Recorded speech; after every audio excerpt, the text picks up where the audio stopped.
వక్రతుండ మహాకాయ సూర్యకోటి సమప్రభా నిర్విఘ్నం కురు మే దేవా సర్వకార్యేషు సర్వదా. గురుబ్రహ్మా గురుర్విష్ణుః గురుర్దేవో మహేశ్వరః గురుః సాక్షాత్ పరబ్రహ్మ తస్మై శ్రీ గురవే నమః. శ్రీమద్ విరాట్ పోతులూరి వీరబ్రహ్మేంద్ర స్వామి వారి సంపూర్ణ జీవిత చరిత్ర. 20వ రోజు పారాయణం. సిద్ధయ్య సలాముకు నల్లరాయి బ్రద్దలగుట. అంతటా నవాబు ఆజ్ఞ మేరకు భటులు సిద్ధయ్యను తమ ప్రభువు రమ్మనుచున్నారని చెప్పి వారితోటి దర్బారునకు తీసుకుని వెళ్ళారు. నవాబు సముఖానికి వచ్చిన సిద్ధయ్య ఆయన పట్ల ఎటువంటి వినయ విధేయతలు కనపరచక కనీసం సలాము కూడా చేయకుండా నిలబడేసరికి నవాబు మిక్కిలి కోపంతో, సిద్ధయ్య, నీవు గర్వపోతలా ఉన్నావు. నీవు జన్మించినది మహమ్మదీయ మతము. నీ వేష భాషలు హిందూ మతమును అనుసరిస్తున్నాయి. ఇంతకీ నీవు హిందువా మహమ్మదీయుడువా అని ప్రశ్నించాడు వెటకారంగా. ఆ మాటలకు సిద్ధయ్య, ప్రభు, నాది వేషమా?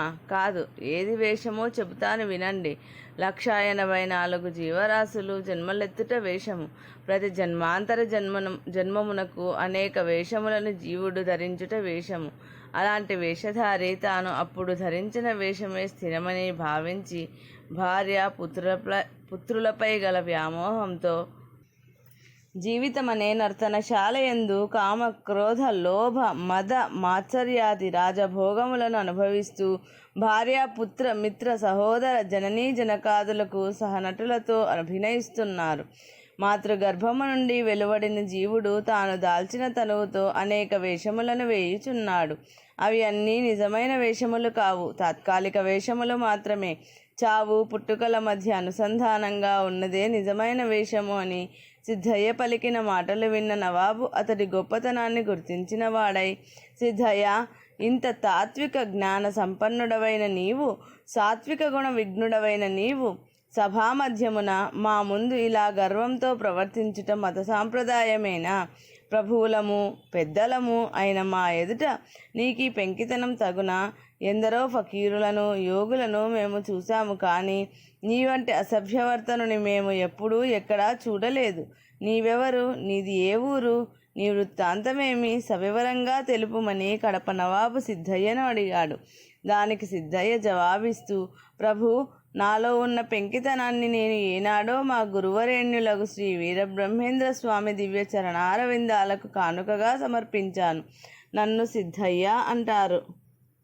ముడుమాల గ్రామ నివాసియగు పీరు సాహెబ్ నా తండ్రి. కందిమల్లయ్యపల్లి మఠాధ్యక్షులకు శ్రీ పోతులూరి వీరబ్రహ్మేంద్ర స్వామివారు నా గురుదేవులు.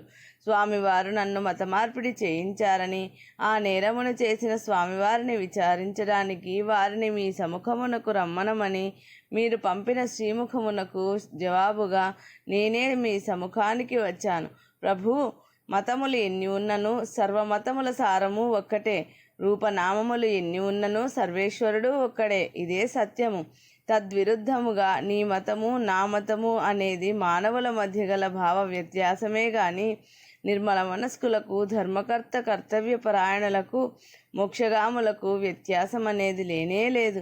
ప్రభు, మోక్ష సాధకులకు గురుబోధ ఒక్కటే మార్గము, అదే ధర్మము. మహమ్మదీయ మతము కూడా సద్గురువు ప్రాముఖ్యతను చాటుతోంది. మరి సద్గురువుని సేవించడం నేరమెట్లా అవుతుంది?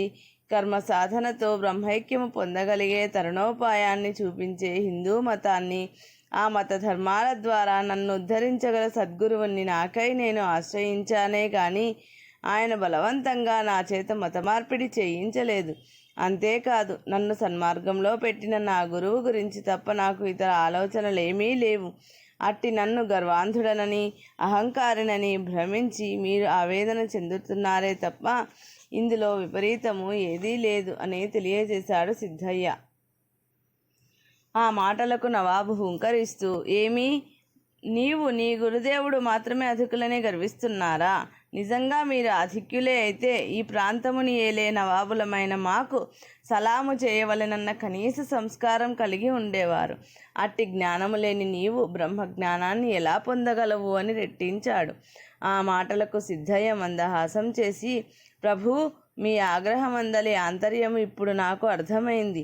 మీ ప్రశ్నకు సరియైన సమాధానము చెప్పవలసిన బాధ్యత నా మీద ఉంది. చెబుతాను వినండి.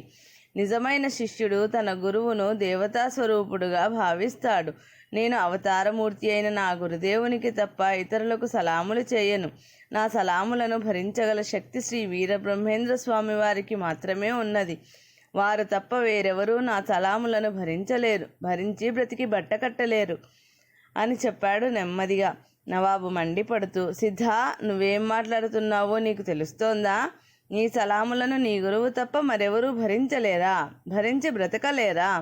నువ్వు నీ గురువు అంతటి గొప్పవారా? నిరూపించగలవా అని సవాలు చేశాడు. సిద్ధయ్య చిరునవ్వు నవ్వి, గొప్పవారెప్పుడూ తన గొప్పతనాన్ని చాటుకోరు. అట్టి నా గురుదేవుని గొప్పతనాన్ని మీకు తెలియపరచడానికే నేను మీ సవాలును స్వీకరిస్తున్నాను. నిజ నిర్ధారణ కోసం ఒక నల్లరాతి గుండును ఈ సభాస్థలికి తెప్పించండి అన్నాడు. నవాబు ఆ విచిత్రాన్ని చూడాలన్న కాంక్షతో సేవకుల చేత ఒక పెద్ద నల్లరాతి గుండు తెప్పించి సభా మధ్యన పెట్టించాడు.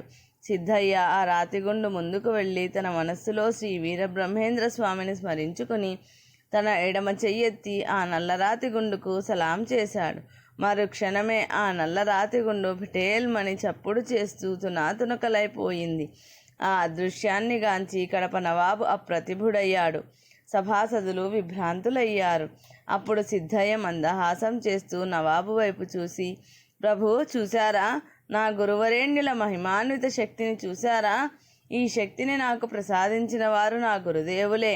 ఇట్టి శక్తిని భరించగల శక్తి వారికి తప్ప మరెవరికీ లేదు. భగవంతుడు ఇతరులకు ఇచ్చిన దానిని తిరిగి తాను మాత్రమే భరించగలడు. ఈ సత్యాన్ని నిరూపించడానికే నేను ఈ రాతి గుండుకు సలాము చేశాను. ఈ సలాము మీకు చేసి ఉంటే, ప్రభు, ఇట్టి శక్తిని నాకు అనుగ్రహించిన భగవత్ స్వరూపుణ్ణి సామాన్యుడిగా తలంచి మీరు విచారించాలనుకున్నారు. అది మంచిది కాదు. ఆ మాట చెప్పడానికే నేను ఇక్కడికి వచ్చాను. పరమత దురహంకారాన్ని విడిచిపెట్టండి. సర్వమత సమ్మతమును గుర్తించండి.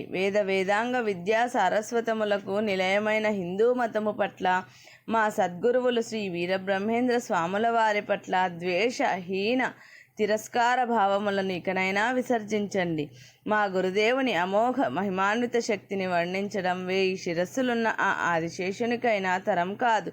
ఇది సత్యం, సత్యం, ముమ్మాటికి సత్యం అని ప్రకటించాడు సిద్ధయ్య.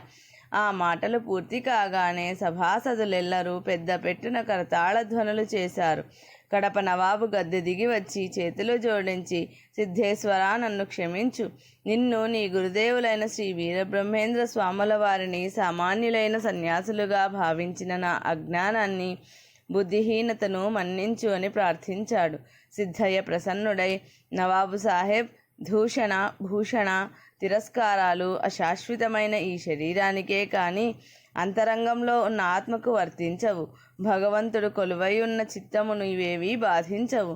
సర్వసంగ పరిత్యాగులమైన మా వంటి వారికి సత్కార తిరస్కారాలు, సుఖదుఖాలు, శీతోష్ణాలు సరిసమానమే. మనోనిగ్రహాన్ని పొందిన వారిని లోకములోని ఏ శక్తి శాసించలేదు, బాధించలేదు, బంధించలేదు.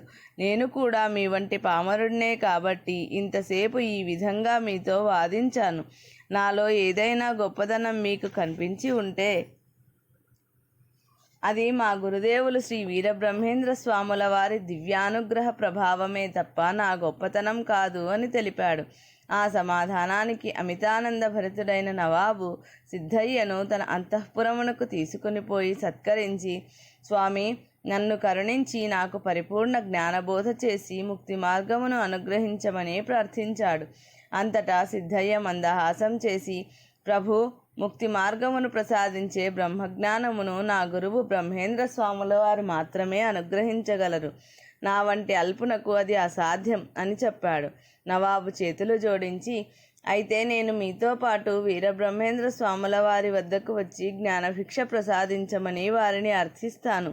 మీ వెంట నన్ను రానివ్వండి అని అర్థించాడు. అందులకు సిద్ధయ్య నవ్వి, ప్రభు, మీ వంటి పరిపాలకుల వల్ల మా వంటి యతులకు కొన్ని అసౌకర్యములు కలుగుతుంటాయి. మీ వంటి వారి రాకతో సామాన్యులకు ఇబ్బందులు ఏర్పడుతుంటాయి.